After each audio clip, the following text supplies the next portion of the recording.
মাম্মা, ও মাম্মা, কখন থেকে ডাকছি আমি, দেখো তাও উঠছে না।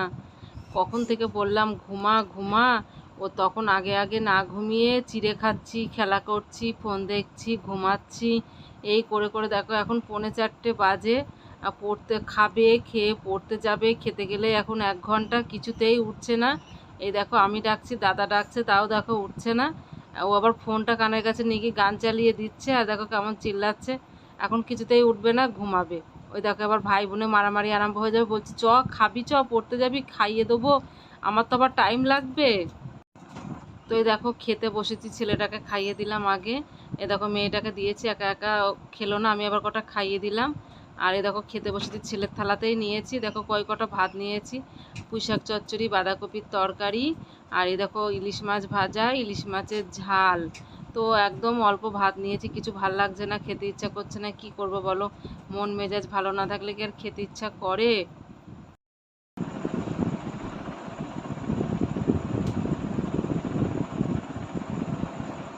Hello guys, good evening. কেমন আছো তোমরা সবাই? আশা করি অনেক ভালো আছো। এ দেখো চা নিয়ে বসে গেছি, কাপটা একটু ভাঙা গো, অনেকগুলো কাপ ভেঙে ফেলেছে মেয়ে, ফেলে ফেলে রাগ করে ছুঁড়ে ছুঁড়ে ফেলে, ভেঙে যায়, চটে যায়। চটা কাপে চা খাচ্ছি। তো ভালো কাপ আছে সেগুলো বের করে নিবে, লোকজন আসলে তো দিতে হবে, বলো কত কিনে পারা যায়। এ দেখো 2 জায়গায় চটা, তবু ওই ভাঙা কাপে খেতে নেই, তবুও খাচ্ছি। তো দেখো তোমরা কি খাবে? এই দেখো দুধ চা, কিন্তু আমি লিকার চা খাই না। আর সঙ্গে বিস্কুট, মেরি বিস্কুট, চায়ে চুপিয়ে খেতে খুব ভালো লাগে। তোমরা খাবে?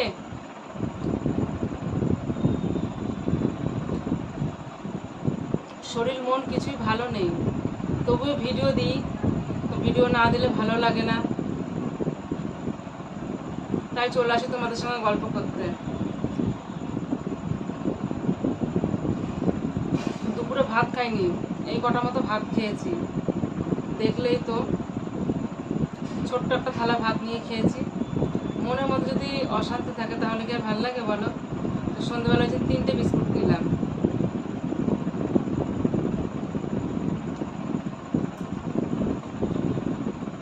আরও 2টো, 3টে বিস্কুট, চাটুকু খাই। খেয়ে জানি ছাদে গিয়ে একটু বসবো, ছাদে খুব হাওয়া দিচ্ছে, এত হাওয়া দিচ্ছে, ঘরের মধ্যে গরম, কিচ্ছু ভালো লাগছে না।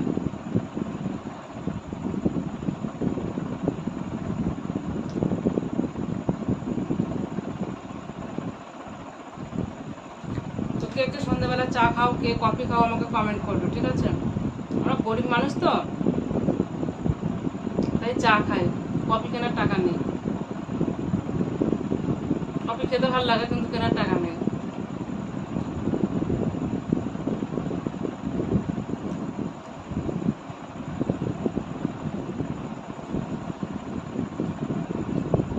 দুপুরবেলা একটু ঘুমিয়েছি, মানে দুপুরে কোথায়, 2টোর সময় মেয়েকে চান টান করে 1টার সময় ঘরে তুললাম। সে বকে বকে বকে বকে তো ঘুমায় না, তারপর 2টোর সময় ওকে ঘুম পাড়িয়ে আমি একটু কাজ হয়েছি। কি সুন্দর চোখটা আমার এটে এসছে, চা করবে। দেখো এসে আরাম হয়ে গেল, চুল খোলা, চুল ভিজা, ছাদে কি করবো? পুলিশ না এখন, ফোন আসলো সেই যে ঘুম ভেঙে গেল, আর কিচ্ছুতেই ঘুম আসলো না। আর কত উল্টো পাল্টা কথা মনে হচ্ছে, কত টেনশন। মেয়েটা ঘুমাচ্ছে, মুখ করে তাকিয়ে কান্না পাচ্ছে, কি হবে জানি না, কপালে কি লিখে রেখেছে ভগবান।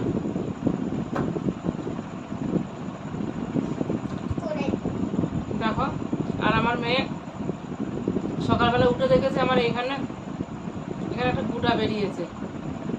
এখন সেই গুঁড়োটাকে টিপবে, আমি হচ্ছে মুখের গোটা টিপতে দেবো না। আর এই বগলে গরমে গোটা বেরোয়, ঘৃণা বৃত্তি কিছু নেই, শুধু আমার বলে না, ও দাদার পাশের বাড়ি একটা ছেলে আসে, এসে বসলে কোনো গুটা দেখলে মনে মুখ, দাঁত মুখ খিটপিট খিটপিট করবে টিপার জন্য। আর দেখো আমার চুলগুলো আমার দেখতে পাবে না, বিক্রি করিস না, চুলগুলো একটু নাড়াচাড়া করে ভালো লাগবে তাহলে। আমার এমনি ঘুম আসলে আজকে একটু মাথায় হাত বুলিয়ে ঘুম পাড়িয়ে দিবি। টেনশনে মাথায় ঘুম আসছে না আমার, চোখে ঘুম আসছে না।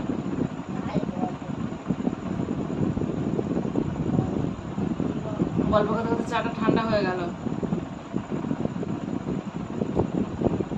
ডাক্তারকে ফোন করলাম, ফোন তুললো না। আজকে আবার একবার 10টার সময় ফোন করবো, কেননা চারটা আমাকে তো করতে হবে। SMS-এ সেই কথা হচ্ছে, তারপরে কোনো কথাই হয়নি। আজকে ভাবছি 10টার সময়, কেন উনি তো আবার ব্যস্ত মানুষ, স্কুটি করে, কাজ আছে, 10টার সময় ফোন করবো, করে দেখি কি বলে। কিচ্ছু কালকে আবার ভোট গণনা, কালকে আবার চারিদিকে কোথায় কি হবে কিচ্ছু মানে বলার উপায় নেই।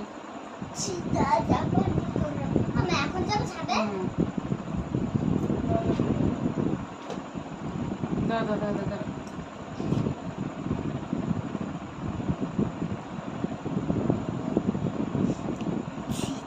তো যাই হোক বন্ধুরা, সবাই ভালো থেকো। আর ডাক্তার কি বলে না বলে অবশ্যই তোমাদের সঙ্গে শেয়ার করবো। তো আজকের ব্লগ এইটুকু। সবাই ভালো থেকো, সুস্থ থেকো। আমার মায়ের জন্য একটু দোয়া করো। প্রার্থনা প্রে করো ঠাকুরের কাছে, হ্যাঁ প্রার্থনা করো, যাতে আমি আমার মেয়েটাকে মনের মতো করে বড় করতে পারি, ওকে কাছে রেখে ওকে মনের মতো করে বড় করতে পারি, হাতে করে বড় করতে পারি, যাতে আমার হাত ধরেও বড় হতে পারে। এইটাই ঠাকুরের কাছে চাই।